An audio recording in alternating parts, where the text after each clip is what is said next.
এই বৃষ্টির ভিতরে মায়ের হাতে পিঠাগুলো এসে ফাইনালি ভেজে খেয়ে ফেললাম। কি পিঠা না পিঠা এই ভিডিওটা আপনাদের সাথে সারাদিনের ব্লগটা শেয়ার করবো। আসসালামু আলাইকুম এভরিওয়ান, কেমন আছেন? আশা করি অনেক অনেক ভালো আছেন। তো যাই হোক, সকালে ঘুম থেকে উঠে দেখি অনেক বৃষ্টি হইতেছে। আমি তো একটু হাতটা ভিজিয়ে আনলাম।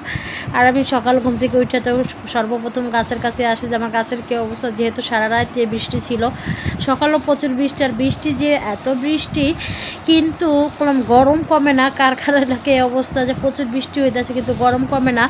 আমাদের এলাকা মানে এত বৃষ্টি হইতেছে, কিন্তু আমার কাছে মনে হয় গরম, প্রচুর গরম লাগে। পাকঘরে গেলে, রান্নাঘরে গেলে অনেক গরম লাগে। তা যাই হোক, আলহামদুলিল্লাহ গাছগাছালিগুলো ভালোই ছিল। আর ওদিন করে আমি গাছের টবগুলো টুকটুক ঠিক করছিলাম, মানে অতটাও ঠিক করি না, একটা গাছ ঠিক করছে আর উপরেগুলো রেখে দিয়েছি, উপরেগুলো আবার ঠিক করতে হবে।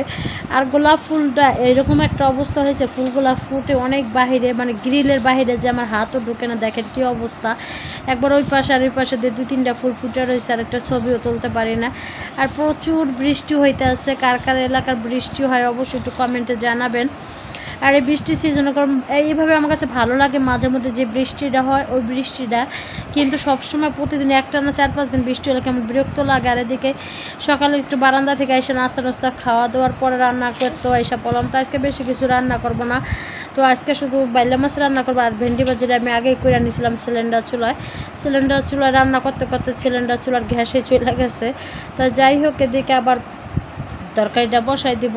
তো আজকে ছোটো ছোটো বাইলাগুলো রান্না করব। এই বাইলাগুলো আমি হাতে মাখায় করি না, আজকে একটু কষায় রান্না করব, কারণ এটা হাতে মাখায় করলেও ভালো লাগতো। তো যাই হোক, ভালো করে আমি কষায় নিতেছিলাম, বাইলা মাছগুলো কষায় উঠাই নিছি।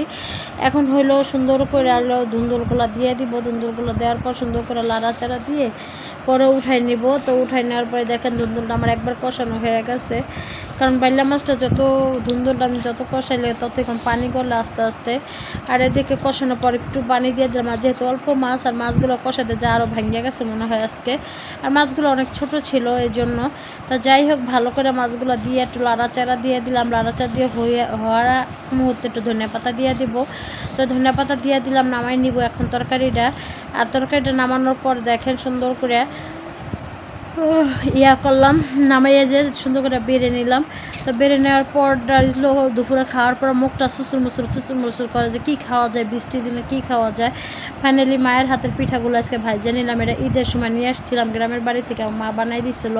তখন কিছু ভাবছিলাম, আর এই পিঠার কথা আমার মনেই ছিল না, কারণ বৃষ্টির দিনে মুখ করলাম সুসুর মুসুর করে যে কী খাওয়া যায়। তারপর ঘোটাঘাটি করে দেখে ডিব্বার ভিতরে কিছু পিঠা আসলো।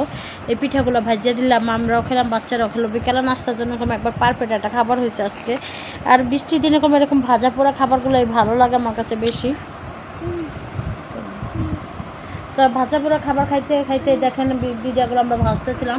আর মুসমুস আছে, আমি তো মনে করছিলাম ওদাই গেছে মনে হয়। তা ওদায় যা নাই, পিঠাগুলো ঠিক আছে হলো, একবার পারফেক্টলি হয়েছে। আর পিঠাগুলো কালারগুলো কি দেখেন, ভিডিও ভয়েস দ্বারা আমার মেয়ে বলো ও আহা। তা যাই হোক, এদিকে পিঠাগুলো আমার পিঠাগুলো ভাজা প্রায় শেষ পর্যায়ে, এক ঝুড়ি পিঠা হয়ে গেছে। তো এক ঝুড়ি পিঠা হওয়ার পর এখন আমরা সবাই খাবো। দেখেন পিঠাগুলো কি সুন্দর। তো ভিডিওটা কেমন হয়েছে অবশ্যই একটু কমেন্টে জানাবেন। তো সবাই ভালো থাকবেন, সুস্থ থাকবেন। আল্লাহ হাফেজ।